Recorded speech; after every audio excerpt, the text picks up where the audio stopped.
في فيديو النهارده تعالوا نعمل مع بعض احلى صينيه كبده وسجق وكفته ممكن تاكليها في حياتك. هعملها لكم بطريقتي اللي انا متعوده عليها، بس يا ريت قبل ما نبدا تعملوا لايك للفيديو، ويا ريت تعملوا شير وتحفظوه عندكم عشان لو احتجتوه تلاقوه عندكم في اي وقت.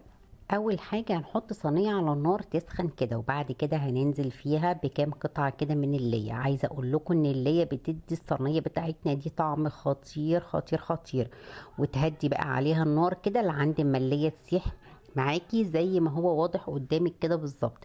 هبدا انزل هنا بقى بالكفته. الكفته دي يا جماعه انا حاطه عليها بصله مفرومه، وحاطه عليها شويه ملح وشويه فلفل اسود وشويه من البابريكا ومعلقه صغيره من البقسماط، وعجنتها كلها كده مع بعض، وبعد كده كورتها ونزلت بيها اول حاجه في الصينيه بتاعتنا. حاولي ان انت ما تقلبهاش من غير ما تاخد لون، اول ما تاخد لون تروحي قلبها على الناحيه التانية على طول عشان ما تفكش منك. بعد ما اخدت لون من كل ناحيه هبدا بقى انزل هنا بالسجق. انا قطع السجق نصين، عايزه تحطيه كامل اوكي مفيش مشكله، بس عاوزه اقولك لو قطعتي السجق زي ما انا مقطعاه كده يا ريت ما تقلبهوش الا لما ياخد لون من تحت، لانك لو قلبتيه وانتي مقطعاه نصين ممكن يفصل منك على فكره، واللحمه تفك من الهنك نفسه. في الوقت ده بقى هبدا اقلبه على الناحيه التانية زي طبعا ما هو واضح قدامكم، واقلبهم بقى كلهم كده مع بعض. انا عايزاها تاخد لون من كل ناحيه، السجق ياخد لون والكفته كمان تاخد لون. مش قادره اقول لكم بقى يا جماعه الريحه بتبقى خطيره خطيره في الوقت ده.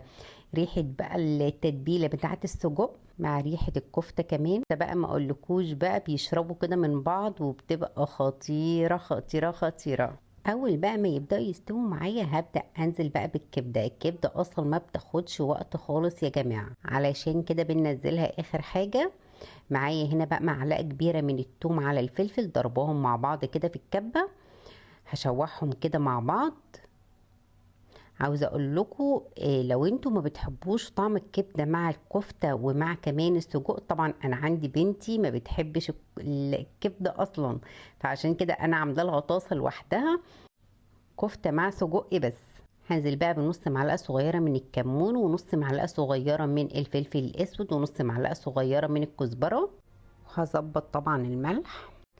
عاوزه اقول لكم يا جماعه ان الطاسه دي حلوه جدا جدا، كل حاجه كده شاربه من بعضها، فمش قادره اقول لكم طعمها حلو ازاي. انا عايزاكم تجربوها، وانا واثقه متاكده ان هي تعجبكم جدا على فكره.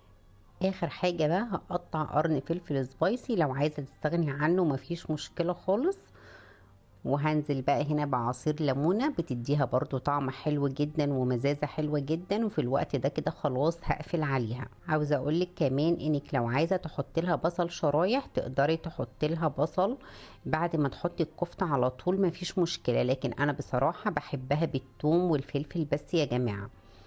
هنا كده خلاص بقت جاهزه معانا. تجيبي بقى العيش البلدي بتاعك وحطي بقى ميكسات بقى كلها مع بعضها، حطي الكفته مع السجق مع الكبده، وانزلي بقى بالطحينه بتاعتك وشويه من الجرجير، وكلي بقى احلى سندوتش ممكن تدوقيه.